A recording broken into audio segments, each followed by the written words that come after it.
Morning friends, मैं doctor V K Mishra from gastro hospital Swaroop Nagar Kanpur. Second wave की speed को देखकर कोरोना वायरस के इन्फेक्शन के बारे में ऐसा लगता है कि शायद या लगभग ये इन्फेक्शन सभी को होगा। It looks like that everyone will contract this infection. आज हम बात करेंगे कि अगर ये इतना वाइड स्प्रेड इन्फेक्शन है तो वास्तव में इससे ठीक होने के लिए हमें क्या करना चाहिए। ये साइंटिफिक डेलिब्रेशन है। मैं आपसे रिक्वेस्ट करूंगा कि इस चैनल को सब्सक्राइब करें, इस वीडियो को शेयर करें। नाउ जहां तक स्टेप्स का सवाल है उनको बिल्कुल ध्यान से देखिए। Early testing is one of the important issues.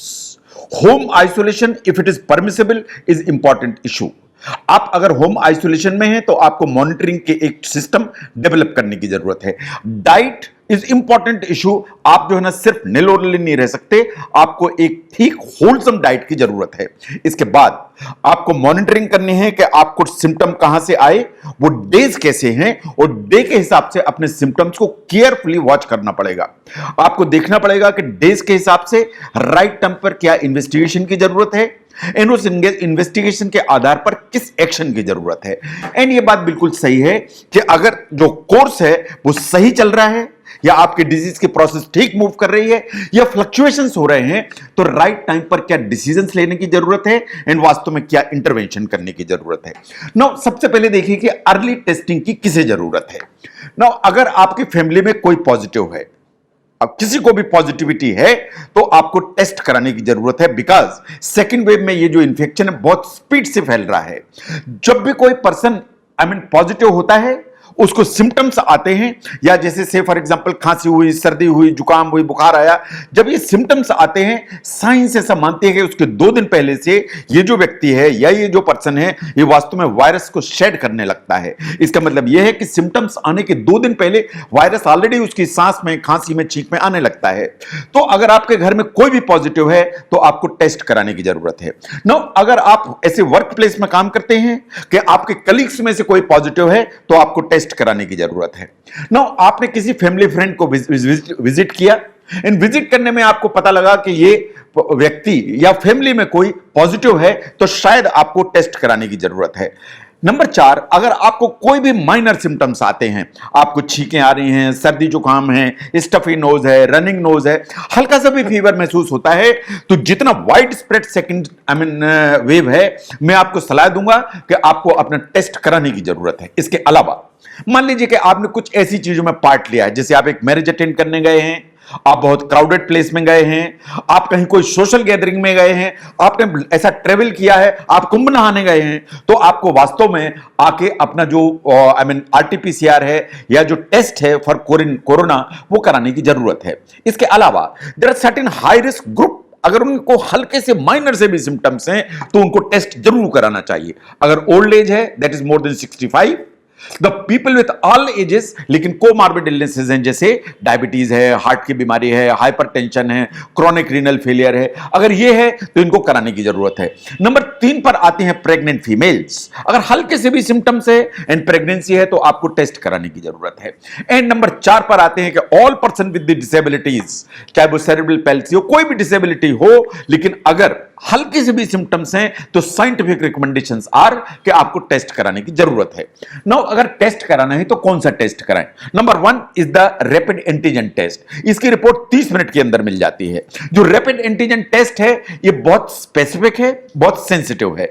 अगर ये पॉजिटिव है इसका मतलब है कि आपको इंफेक्शन है, उसमें सोचने की जरूरत नहीं है। अगर ये नेगेटिव है तो आपको फिर आरटीपीसीआर कराने की जरूरत है इस चीज को कंफर्म करने के लिए कि वास्तव में आप पॉजिटिव हैं या आप नेगेटिव हैं। नंबर 2 पर आता है कोविड-19 आरटीपीसीआर। यह वास्तव में गोल्ड स्टैंडर्ड टेस्ट है जो वास्तव में सब वर्ल्ड ओवर किया जाता है। इसकी जो सेंसिटिविटी है इज अराउंड 80 to 90% एंड इसकी specificity is suppose to be around 98-99%। Now look at the thing कि अगर मान लीजिए आप पॉजिटिव हैं तो क्या होम आइसोलेशन पॉसिबल है? नाउ सबसे पहले तो देखिए कि ये क्वारंटाइन और आइसोलेशन में क्या फर्क है। ये दोनों बिल्कुल अलग अलग चीजें हैं, जबकि आप इंटरचेंजेबली यूज करते हैं। देखिए क्वारंटाइन का मतलब यह है कि कोई भी ऐसा व्यक्ति जिसके बारे में ये डाउट है कि ये एक्सपोज था वायरस के लिए, हो सकता है कि पॉजिटिव हो, इट इज नॉट नेसेसरी कि वो पॉजिटिव हो, it is just a doubt. अगर उसे हम रखते हैं 14 दिन, उसे कहते हैं क्वारंटाइन। जो आइसोलेशन की हम बात करते हैं तो इट इज समवन जो डेफिनेटली पॉजिटिव है फॉर कोविड इंफेक्शन एंड उसे हम 14 दिन रखते हैं, उसे कहते हैं आइसोलेशन। नाउ आइसोलेशन की किसे जरूरत है? उन सबको जरूरत है जो पॉजिटिव हो गए हैं और जो सिम्टोमेटिक हैं और जो घर में रिकवर होते हैं, हो सकते हैं। मतलब ये पहला ग्रुप है जो पॉजिटिव है, घर में रिकवर हो सकता है और वो सिम्टोमेटिक भी है, उसको जो है आपको होम आइसोलेशन की जरूरत है। नंबर 2 आर दोस पेशेंट्स जो एसिम्टोमेटिक हैं बट पॉजिटिव हैं, उनको भी होम आइसोलेशन की जरूरत है। तो ये दोनों ग्रुप के पेशेंट्स हैं, इनको होम आइसोलेशन की जरूरत है।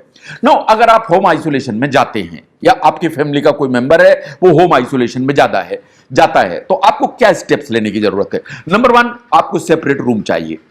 जो रूम है वास्तव में वेंटिलेटेड हो, जो air conditioning and all, it is not really जो है ना advisable. The advisable is that you should have fresh air.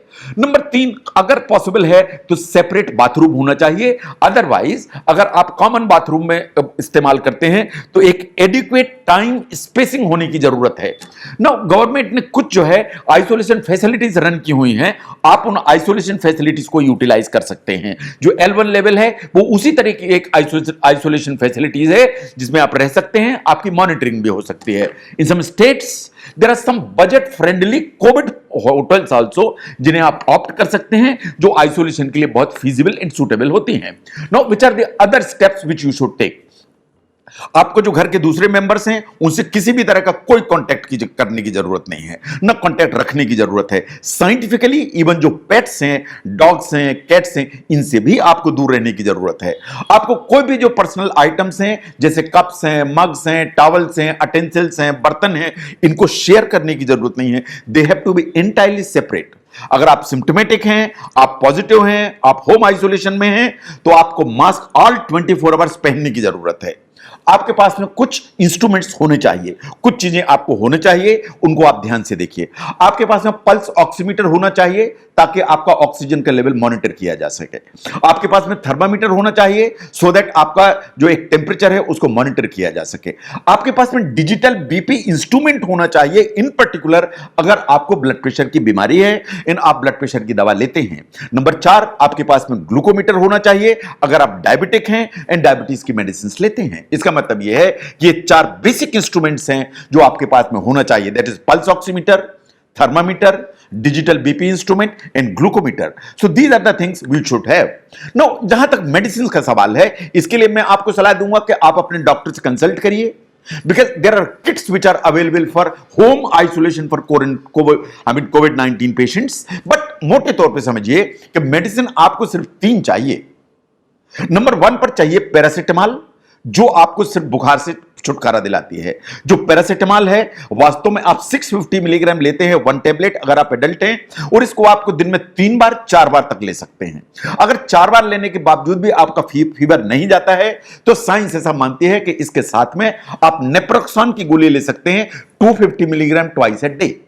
इसके अलावा नंबर 2 जो दवा की जरूरत पड़ती है दैट इज एंटीहिस्टामिनिक्स, या जो सर्दी खांसी को ठीक करती है दवाई। ये बहुत सारे नाम से मिलती है, जैसे एलिग्रा मिलती है, सेट्रिजिन मिलती है, बोजेट मिलती है। These are the group of medicine जो आप यूज कर सकते हैं। अगर हल्की सी खांसी है तो आप कफ सिरप भी यूज कर सकते हैं। नंबर 3 पर आते हैं मल्टीविटामिन। साइंटिफिक रिकमेंडेशंस आर कि आपको विटामिन सी, आपको विटामिन डी एंड आपको जिंक, ये 3 चीजें यूटिलाइज करनी चाहिए। ये मेडिसिन शायद आपके पास में होनी चाहिए, बट आप अपने डॉक्टर से बात करिए, उसे कंसल्ट करिए एंड उसके बाद मेडिसिन लीजिए। आपको कुछ चीजों की बिल्कुल जरूरत नहीं है and don't horde these things in the house. इनको अनावश्यक जो है ना डर के मारे जो है ना घर में होर्ड करने की कोशिश मत करिए। आपको रेमडेसिविर की जरूरत नहीं है तो अनावश्यक उसको जो है ना ब्लैक मार्केट इन सबसे उसको पाने की कोशिश मत करिए। द मेडिसिन लाइक बहुत सारे एंटीबायोटिक हैं, टोसिलिजिमैब है, फेबिफ्लू है, फेविपिराविर है या एंटीवायरल, इस तरह की ड्रग दे नॉट नीडेड। उनको आपको होल्ड करने की जरूरत नहीं है, आपको यहां से वहां से लाने की जरूरत नहीं है। आपको घर में स्टेरॉइड रखने की जरूरत नहीं है। अगर स्टेरॉइड की जरूरत पड़ती है तो आपके डॉक्टर आपको सलाह देंगे, और स्टेरॉइड फिर किस डोज में लेना है, कैसे लेना है और कब से चालू करना है वो आपके डॉक्टर सलाह देंगे। आपको स्टेरॉइड की होल्डिंग की जरूरत नहीं है। नंबर 4, शायद आपको घर में ऑक्सीजन की जरूरत नहीं है, आप मॉनिटर करिए। अगर ऑक्सीजन कम होगी तो वास्तव में आपको हॉस्पिटल की जरूरत पड़ेगी। जो ऑक्सीजन है वो टाइम बीइंग के लिए आपको हेल्प कर सकती है, तो इसके लिए जरूरी नहीं है कि आप घर में ऑक्सीजन सिलेंडर रखें। If it is there it is fine. लेकिन आपको ऑक्सीजन का सिलेंडर इंतजाम करो, उसकी होर्डिंग करो, इसका शायद रिक्वायरमेंट नहीं है ना। मॉनिटरिंग कैसे करेंगे आप घर में? जो मॉनिटरिंग आप करेंगे ऑक्सीजन सेचुरेशन की मॉनिटरिंग। अगर आप एसिम्प्टोमेटिक हैं, इन द सेंस कि आपको सांस में कोई दिक्कत नहीं है, चेस्ट में कोई प्रॉब्लम नहीं है, तो आप अपना SpO2 या ऑक्सीजन का जो लेवल है हर 6 घंटे में देखिए। हर 6 घंटे में आप अपना टेम्परेचर मॉनिटर करिए। आप अपने जो पल्स रेट है वो हर 6 घंटे में मॉनिटर करिए। एक जो है कॉपी ले लीजिए, उसमें डेट वाइज, टाइम वाइज उसको नोट करते चले जाइए, सो दैट हमें ये पता लगे कि आपकी जो सिम्टम्स की प्रोग्रेस है वो कैसी चल रही है। अगर आप डायबिटिक हैं तो आपको दिन में 2 बार अपनी ब्लड शुगर मॉनिटर करनी चाहिए। एक बार fasting when you get up in the morning, और एक बार खाना खाने के 2 घंटे बाद। तो 2 बार अपनी ब्लड शुगर की मॉनिटरिंग की जरूरत है। आप अपना जो ब्लड प्रेशर वो भी 2 बार आपको लेना चाहिए। एक बार सवेरे सो के उठे उस समय लेना चाहिए, और एक बार शाम के समय अराउंड 5 से 7 के आसपास अपना ब्लड प्रेशर भी आपको मॉनिटर करना चाहिए। नाउ जहां तक डाइट का सवाल है, इसको बहुत ध्यान से देखने की जरूरत है।